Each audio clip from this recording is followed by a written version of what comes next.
So hi everyone, I'm Tanya Janca. I'm also known as SheHacksPurple. And today I want to talk to you about how to build security champions. So I want to talk about finding the right people, engaging them, building them up so they champion your cause. And we do this because we want to scale our security. So what are we going to talk about in this 15 minutes of quality time that we have together? We're going to talk about scaling not only your security team, but your program, and how to build champions up. This is the recipe we're going to follow. So we're going to recruit them, engage them, teach them. Then we're going to recognize and reward them, because some people like recognition and some people like rewards. So you kind of got to do both to make sure everyone feels good. And most importantly, don't stop. So we're going to just go through this for the whole 15 minutes. So briefly, I'm Tanya. I am a nerd on the internet.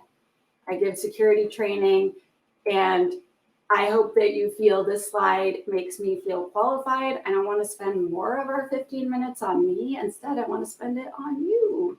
So the problem. So this should say not enough security professionals, period. But I do AppSec. I help devs make more secure software, and there's just not enough of us. They're making new devs every single day at all the universities and the boot camps and the colleges and all the places, but they're not making enough AppSec people. So I feel that we need to scale. And I don't mean just lifting weights, but you should probably have good health just generally, but we want to scale our program. And the suggestion in this talk is one of the good ways you can do this is by creating a security champions program. And so what does a champion do? So they're your communicator. They deliver security messages to each team. So one champion per team. They teach, they share, and they help. They also do the reverse. So they're the point of contact for the security team. They deliver messages back to the security team, and they keep us up to date on what matters the absolute most to us.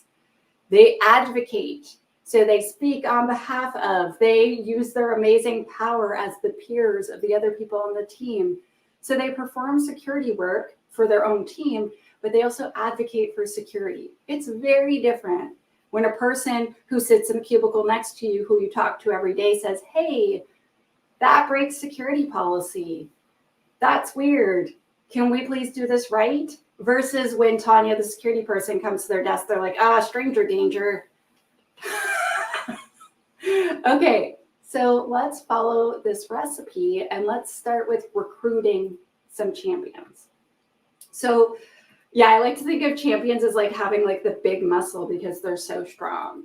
So the first rule, so there's two important rules with champions. And one is do not volunteer someone to be a security champion. We want to attract the right people. And we're going to talk about that in 2 slides from now, how to attract people rather than demanding or forcing them. And make sure their boss is on board, because you don't want their boss to say stop wasting time with that. We have things to do, because then the person's conflicted and we don't want that. So we really do need some support from the top up in order to go from the top down if we're going to go bottom up. So if we're going to talk to the boots on the ground, the software developers, we can't have the executives being Tanya's wasting everyone's time. We don't have time for this. So how do we recruit people? So you start by asking for volunteers. And it sounds weird, but literally send an invitation hey, you always ask these awesome questions after the talks we give. And you're always supportive of this and that. And I saw you took this training. I think you would be an amazing champion. Can we get together and I can tell you about it? An invitation is so attractive. Seriously, people love them. I love them. Provide opportunities for them to reveal themselves. So like I said, you could do a lunch and learn, but you can have any type of event. You can go through all the training that everyone took at your company in the past year and see who took training in security, who's not on the security team. You want that person. One of my colleagues, he changed his signature to say, I'm looking for security champions. Is this you? And he got a whole bunch of volunteers through that. Anyone that asks a lot of questions, anyone that's always talking to you, anyone that shows interest, that's the person you want.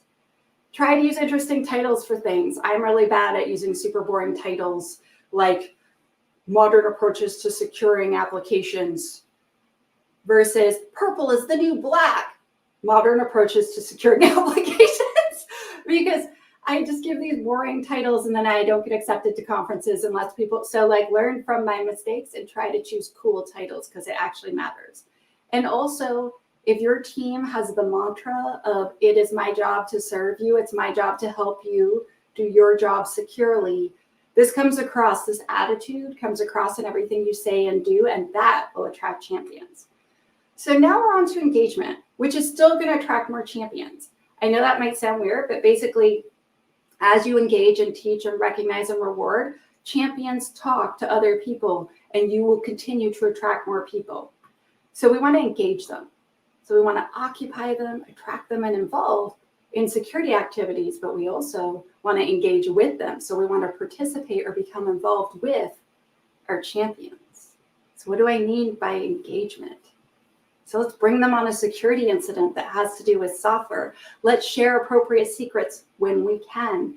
Let's let them see every single thing first. Tell them what's coming. Give them the sneak peek because they're your people. They help you all the time. Do them a solid. Tell them what's coming. I have a little mailing list that I like to email them. Like, I saw this podcast and it was awesome. And by the way, next month, this is our lunch and learn. And also we created a cheat sheet for you. What's up, everyone? Meet with your champions once per month and have a list of questions that you always ask. My friend Ray from Hella Secure Blog, he has these 3 questions he always asks. What are you working on? What are you going to work on next? Do you need any help? And those 3 questions, he's been doing it for, I think, 5 years now, has opened a zillion doors for him at his organization. Brace yourself for bad news. I've gotten bad news a bunch of times in these talks, so be careful to keep your face cool. Do team building events so they can meet each other. Invite them to join InfoSec communities like OWASP or SheHacksPurple or DEF CON or whatever it is that you think might help them do their jobs better. Okay, so now we've engaged them. Now we got to teach our champions to be champions, right? So the first thing, most important part of this is only teach them what they actually need to know. Don't teach them the difference between symmetric and asymmetric encryption ad nauseum when they don't make encryption software. It's really important that you don't waste their time. So I like to make sure I set a list of what I expect from them. So what I need, expect, and want from them as champions, so they always know what I want. I just want you to run these 2 scanning tools and fix criticals and highs and mediums. That's just what I want from you. I want to know if there's a problem. I want to know if you need help. And I want you to tell me if you see an incident. And you like drill this into them so they know that's always what you want. If you get more, awesome. But if they don't know what you expect from them, I assure you, you're not going to get it. Topics to teach champions. So if they write code, secure code. If they architect apps, security architecture. If they design interfaces, secure design. Teach them how to do their jobs securely. It's okay if you can't afford secure code training or secure architect for everyone. At least train your champions. Your policies, anything that applies to them. I know you're like, well, they should know them. Yeah, well, that's nice. I bet a lot of them don't. I bet a lot of them have not read that 40-page document that you worked so hard on. I was one of those devs that definitely didn't read the policy. So if you teach it to them, they can help you make sure it's actually followed. And tooling. If you expect them to use tools like SCA, SAS, DAST, IAST, RAST, other acronyms, you expect them to use a tool set that they don't normally use, you need to teach them how to use the tool, how to install the tool, how to tune the tool, and especially what the heck that output means. Like they should become very comfortable with it just like you are. It shouldn't be a mystery every time the tool runs. That's not fair. Okay, so then recognize. So you see recognize and then reward. So I don't know how many of you have heard about love languages, but my love language is definitely like affectionate words. So if people say I do a good job, I'm like, oh, I get so happy. Don't tell my clients, but they could probably just like tell me how much I matter to them and pay me less, and I'd probably be fine. Don't tell anyone. Okay, so, but some people are gifts. And so they want rewards. So we're going to talk about one, then the other. So it is important to recognize your champs. We want them to know that they're doing a good job, and we don't want them to feel like they're doing 2 jobs, they only get 1 paycheck, and they feel squished like this kitty in a little box. That's not what we want. We want to make them feel appreciated because we actually do appreciate them. So ways that you could recognize them are create a certificate that they put on their wall. Recognize them in front of their peers. This could be at an all-staff meeting and you ask them to all stand up and ask everyone to clap for them. This could be making a special background. This could be putting a star next to their name in like Teams or Slack or whatever you use to chat. Always put a note in their performance review to thank them for their hard work. Tell their boss every time they do a good job. Send them an email and tell them you saw that awesome thing and what the outcome was if you're allowed. Or if not, like, I couldn't have done this without you. Those messages really mean something to those people that receive them. And you taking that time to write that message will make you appreciate that person more. Gratitude's kind of funny because then you both get to feel good. And so now let's talk about rewarding. So I want to reward good behavior and reinforce good behavior instead of punishing bad behavior. So reward anything you feel is reasonable. So give them gifts, security gifts, YubiKeys, books, videos, CTFs, training, giving them your time and full attention. So when someone comes to my desk, I work from home right now. But when I worked in an office, I would put down my phone, turn my chair towards them, turn my face towards them, make eye contact and talk to them. And I remember someone saying, "You're just so good." You know how often I go to someone's desk and they're typing and they're like, "What?" Make them feel like they matter because they do. Help them with more than just security. Make introductions. If you know people they need to know, help them solve problems. Let them see everything first. Let them help you make decisions because they're not only brilliant, they are your allies. Anything that you can think of to reward them, as long as you can afford to do it, do it. Don't stop. When in doubt, over communicate. If you do not communicate regularly, your program will disappear so fast. I consult a lot on this, where they had a program and it fell apart in 3 months. They basically got so excited and they blew all of their plans, all their lunch and everything in the first 3 months. And then and then their champions haven't heard from them in a year. They don't even think they're champions anymore. They certainly don't feel like champions. Your program is dead. Just even if you, let's say, so it's about to be December. So you could send all of your champions an email and say, listen, December is the month where everyone takes the most holidays and there are the most religious holidays that exist. And people tend to be doing lots of things. So we're not going to have any lunch and learns. We're not going to do this. But in January, we have this planned on this day, mark your calendars. And in the meantime, here's this book I want you to read or this video I want you to watch. If you need me, I'm still here. Let me know. It sounds so simple, but it really works. And so this is the recipe we're going to follow. We did it. We're awesome. And just to summarize for you, we learned how to attract the right people to your program, what to teach them, how to teach them, how to engage them and turn them into advocates for security, how to motivate them, and basically how to build a completely kick-ass program. Our recipe was engage, or recruit, engage, teach, recognize, reward, and please do not stop. So I have 1 minute and 13 seconds left, so I'm going to give you a few resources. I have a free online community, the SheHacksPurple community. Come and talk and hang out. We have free online streams. We have a knowledge base full of a zillion articles. And basically, it's just a place where you can meet really, really nice people. Awesome books. So these books are not free. But I am biased, but I think all of these are good, including the last one, which I wrote, Alice and Bob Learn Application Security. Resources, me. I am a nerd on the internet. This is what I do. I talk to devs. I talk to other security folks, and I try to help make a more secure planet. So I'm SheHacksPurple on basically every single platform. I've got a blog on my company's website. I got a newsletter. I got all the stuff. I even have Facebook, even though I hate it. So if you want to talk to my intern, you can go check out my Facebook page. Facebook. Anyway, thank you so much for your time and attention today. I believe we have 10 seconds for questions, which means we don't have any time for questions. Wow. Thank you, Tanya. And yes, we do have some time for questions built Oh, in. good. Awesome. But the first thing I want to say, like, I'm very happy how you call that recruiting thing out, like volunteer, don't volunteer, because I think that's where things already go wrong in many Oh, yeah.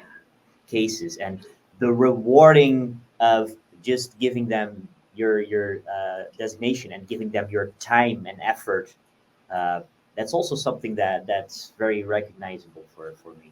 What are your takeaways, Walid? I think the most important point that I saw was the whole concept of recognition, because I feel like part of the problem that we have, one of the blockers that we have when it comes to security and dev first security, for example, is the fact that it's seen as a chore, it's seen as an obstacle, it's seen as something that you have to drag people to kicking and screaming. So if it's something that you recognize them for, of like, hey, you're doing a terrific job, you're really making a difference, it's that culture, because security is a culture, less so an actual action, right?